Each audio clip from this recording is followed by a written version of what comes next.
నమస్కారాలు. ప్రధానంగా నరేంద్ర మోడీ ప్రభుత్వం, బీజేపీ ప్రభుత్వం అధికారంలోకి వచ్చి 12 సంవత్సరాలు అయింది.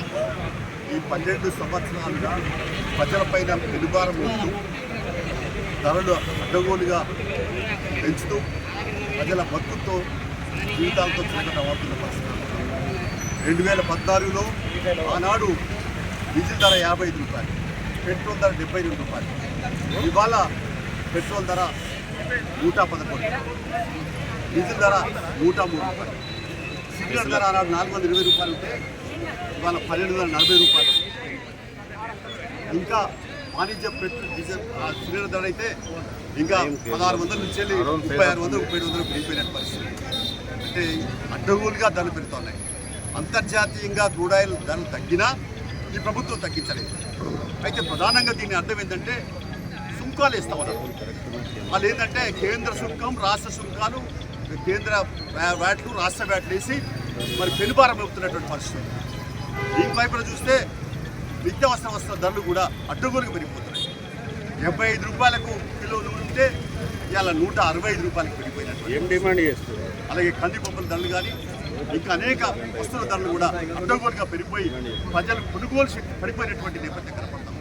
ఇంకోవైపున మరి మోడీ ఉద్దారకం చూస్తూ ఉంటే మోడీ అధికారంలోకి వచ్చినాడు ఈ దేశానికి మరి 55,60,000 కోట్లు, అంటే 55,60,000 కోట్లు అప్పు ఉంటే ఇవాళ ఏమైనా ఉద్దారకం జరిగిందని చూస్తే ఇవాళ 214 లక్షల కోట్ల 50,000 వరకు, అంటే 214 లక్షల కోట్లు.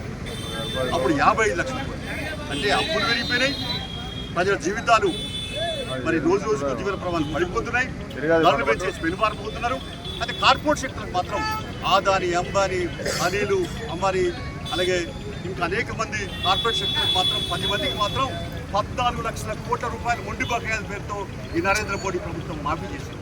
అంటే రైతులు ఇచ్చారు, అదే రైతులకు ఇయ్యరు. అలాగే గ్రామీణ ప్రాంతాల్లో ఉండేటువంటి కూలీలకు ఇయ్యరు.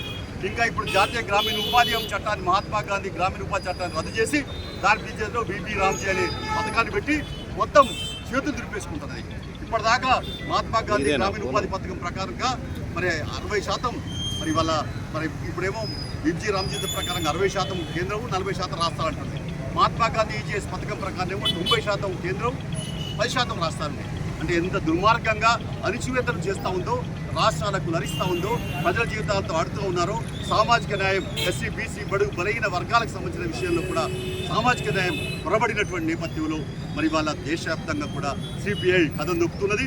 తెలంగాణలో అన్ని జిల్లా కలెక్టర్ కార్యాలయం ముందు ముట్టడి చేయడం ద్వారా, నిరసన ధర్నా చేయడం ద్వారా ఈ కేంద్ర ప్రభుత్వానికి కనువిప్పు కల్పించాలి. అలాగే రాష్ట్ర ముఖ్యమంత్రి గారు, ప్రభుత్వం కూడా దీనిపైన సీరియస్గా ఉండి మరి కేంద్రం నిధులేసేందుకు సన్నద్ధం కావాల్సిన అవసరం ఉంది. అధిక ధరలు హద్దు లేకుండా పెరిగిపోయినాయి. ఇంకా రాను రాను ట్రాన్స్పోర్టు అన్నీ పెరిగిపోతాయి.